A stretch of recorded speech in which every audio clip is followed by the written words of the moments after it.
Hello everyone, today we are going to continue to talk about the topic we have in Unit 3 about the polynomials. In the previous class, we talked about how do we identify the zeros of the polynomial, and we can easily to use these features to predict more facts about the polynomial. Something like if we have a graph like this, we can easily to tell the zeros, and we can predict the degree of the polynomial. We can even say more things about the factors of polynomial. These are the things we did before.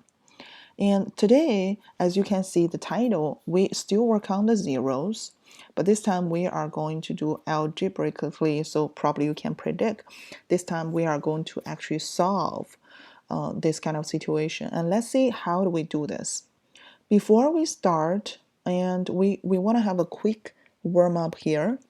As you can see, the following the polynomials here, they all have x squared, 2x squared situation like this. That's probably remind you the function we learned before, quadratic function. So in the quadratic function, in that unit, we actually work on very similar situation. We still need to look for the zeros, and the way we use it, we call it factor. We actually mentioned, several scenarios here, there. So I want to use this warm up to review the steps we mentioned before. So when we solve this equation, when we say, for example, three terms, we mentioned we can try the AM method. So to save our time, I'm not going to go much details. You can definitely review the videos we had before to check more details. So this, I just want to remind you how do we do that. And we can easily to find two numbers. We can multiply to get 12, and then we can add it up to get -7. So some students already figure out it's going to be -3 and -4. Once we have factor like this way, we know zero product property tell us each one might be 0. So that's why this one can be 0, this one can be 0, and our zeros can easily tell this is our 0 for this function, for this polynomial or quadratic function. Again, that's a very special example of the polynomial. But for these two terms here, you can still use actually same way to think about this scenario, or you can just use our difference of perfect square. This is the situation we are going to use whenever we have a square formed polynomial. For example, 16 I can break down as 4 and 4 and x squared. So that's why we can simply factor this as -4 plus 4. Remember, this is always working when we're dealing with difference. If you're talking about x squared plus 16, that will be different scenario. And 2, 0, easily telling us for -4. And next, for this one, it seems that I cannot easily break down as difference of perfect square because it's for x, not just 4. And three terms like this, not really three terms. So the very simple way to factor this is called greatest common factor. So I just check, do we have something in common? So 2 and 4, they both have 2, x squared, x, they both have x. So now I'm going to take 2x out of this. So the rest part is going to be x minus 2.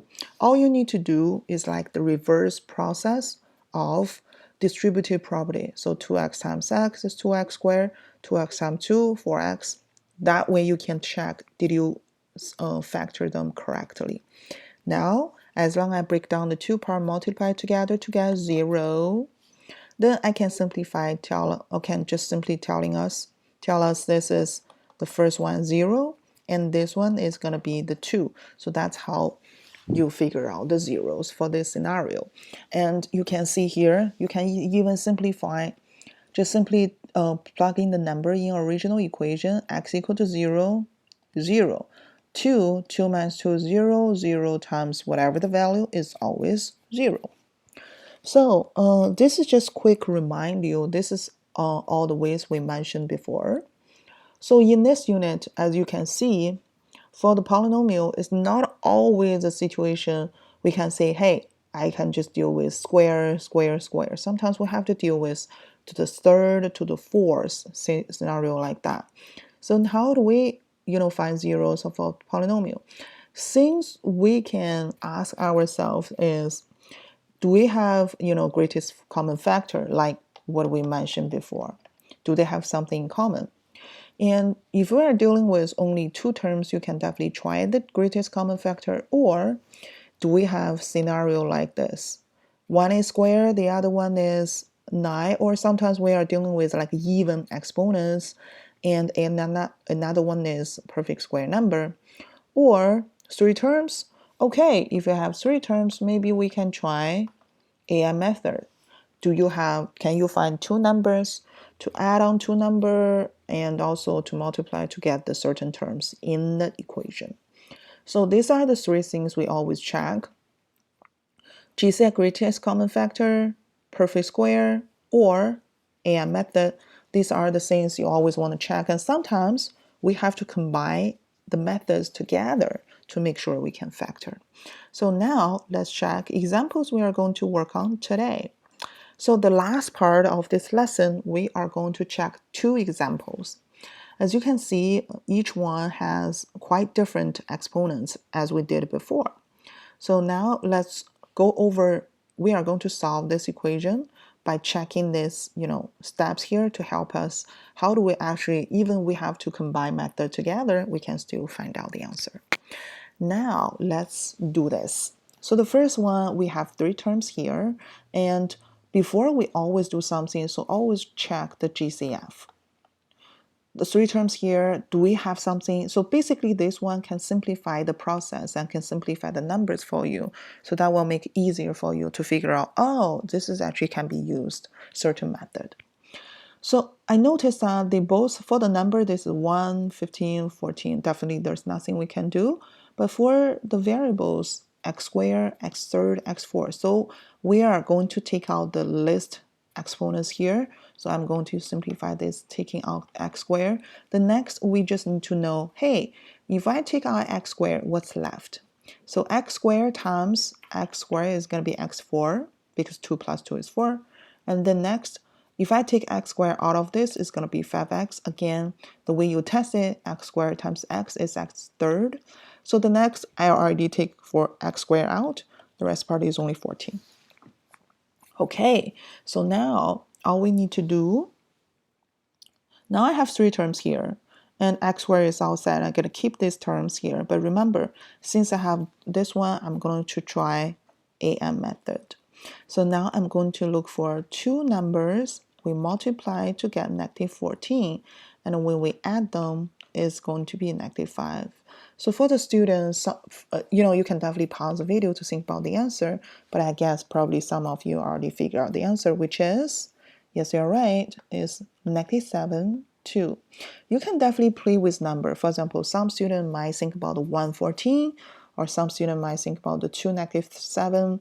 Try it. If it doesn't work for the second one, revise the sign, or just regroup the different number. So now I tested negative 7 plus 2 is also negative 5. We are having correct answer here then. So now I just write it down here. So it's going to be negative 7 and plus 2. Do not forget you still have x squared in front of you, so put it there. Remember, we are looking for 0, so this equation equal to 0. So I have three parts. The first one, x squared equal to 0, or x7 minus 7 equal to 0, or x plus 2 equal to 0. Do not forget the term you factored out here. Otherwise, you are going to lose one of the zeros.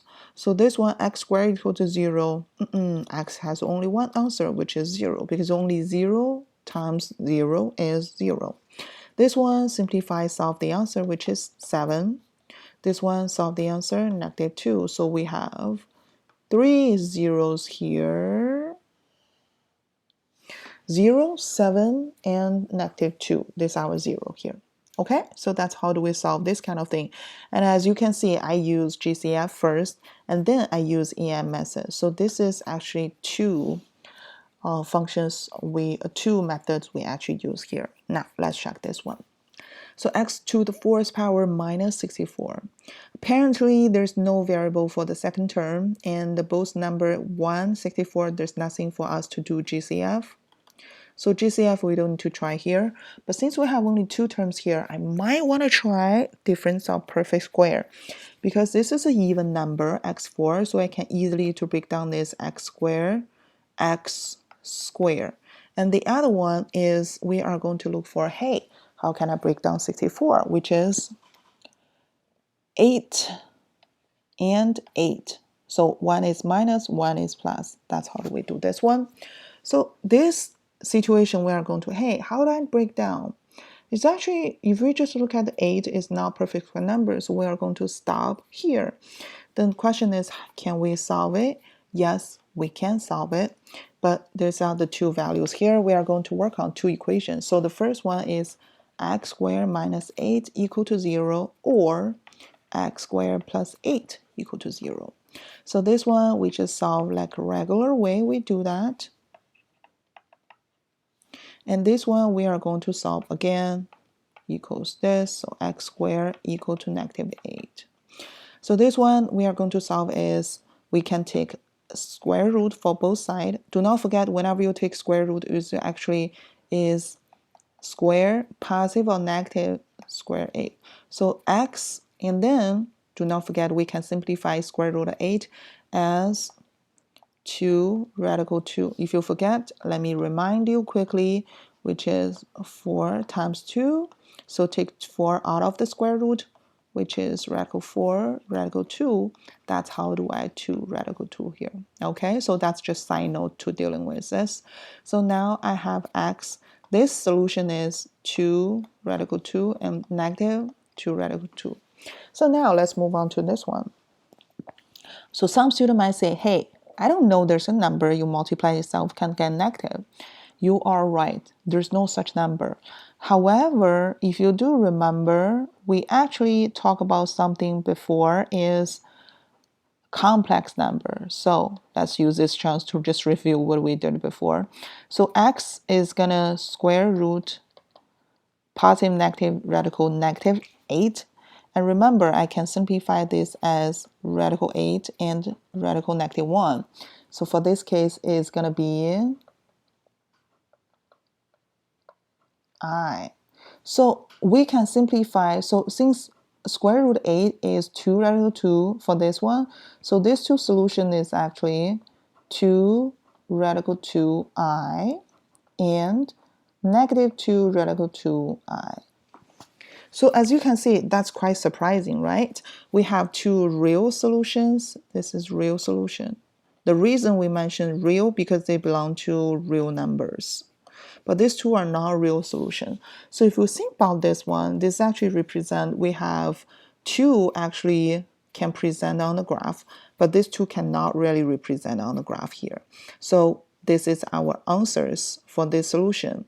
This is 1, 2, 3, 4 values, 0 here. We do have 4 zeros in this situation, but remember, the only real solutions are this one. It doesn't mean they are not existed, but they just know this is belong to complex numbers. They are complex numbers, do not forget. Okay, so that's it. That's all I want to share with you about finding zeros of this polynomial. You can definitely search this kind of problem for you to practice more, or you can just email me to get more practice if you want to see how to practice this kind of question. And I hope this video is helpful. Thank you so much for watching this video and study this topic with me. So for the things, if you forget the I part, or you forget how to simplify the regular number, you can definitely check the videos we had before to work on these problems here, okay? Thank you so much for watching. See you soon, everyone. Take care.